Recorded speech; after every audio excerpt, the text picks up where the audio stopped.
धारा 370 पर गुरुवार को जम्मू कश्मीर की सियासत एक बार फिर से गर्मा गई। विधानसभा में 370 की वापसी का पोस्टर देख भाजपाई विधायक भड़क गए। देखते ही देखते सदन में विधायकों में हाथापाई हो गई। बहरहाल भाजपा ने साफ कर दिया कि राज्य में धारा 370 हटने के बाद आतंकवाद कम हुआ है। अब इस धारा की वापसी नहीं होगी। जानिए धारा 370 पर क्यों मचा बवाल। वरिष्ठ भाजपा नेता और पूर्व केंद्रीय मंत्री स्मृति ईरानी ने कहा कि जम्मू कश्मीर में धारा 370 की वापसी कभी नहीं होगी। उन्होंने कहा कि 370 हटने से राज्य में आतंकी हमले कम हुए। उन्होंने कहा कि कांग्रेस और नेशनल कॉन्फ्रेंस का असली चेहरा सामने आया।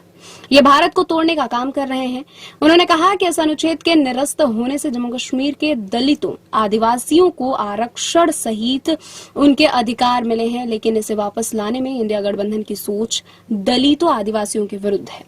जम्मू कश्मीर भाजपा अध्यक्ष रविंद्र रैना ने कहा कि कांग्रेस और नेशनल कॉन्फ्रेंस की सरकार ने जम्मू कश्मीर में आतंकवादियों और अलगाववादियों के एजेंडे को दोबारा जिंदा रखने की कोशिश की और साजिश की। जम्मू कश्मीर की विधानसभा का धारा 370 से कोई लेना देना नहीं है। उन्होंने कहा कि जिस तरह चोरी छिपे कांग्रेस नेशनल कॉन्फ्रेंस की सरकार ने धारा 370 के प्रस्ताव को विधानसभा में लाया है, वह गैर कानूनी और असंवैधानिक है। यह देश के साथ गद्दारी है। भाजपा इस एजेंडे को कभी लागू नहीं होने देगी। जम्मू कश्मीर विधानसभा में हंगामे पर मुख्यमंत्री सुरेंद्र कुमार चौधरी ने कहा कि हम वो लोग हैं जो भारत माता को मजबूत करना चाहते हैं। हमने लोगों के हित, उद्योगों, पर्यटन, शिक्षा आदि के बारे में बात की है।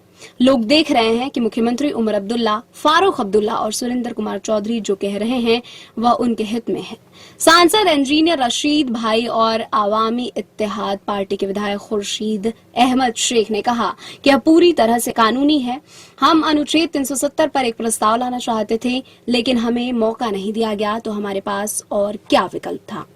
बैनर में अनुच्छेद 370 और अनुच्छेद 35A के बारे में बात की गई है, जिसकी हम निंदा करते हैं, लेकिन यह भाजपा को पसंद नहीं आया। भले ही वे हम पर हमला करना जारी रखें, हम अपनी आवाज उठाते रहेंगे। उन्होंने कहा कि आज जम्मू कश्मीर विधानसभा में अनुच्छेद 370 पर एक बैनर प्रदर्शित किया। इस पर विधानसभा में जमकर हंगामा हुआ। विधायकों के बीच सदन में हाथापाई हो गई। मार्शल की मदद से हंगामाई विधायकों को बाहर ले जाया गया। हंगामे के बाद संसद की कार्यवाही दिन भर के लिए स्थगित कर दी गई।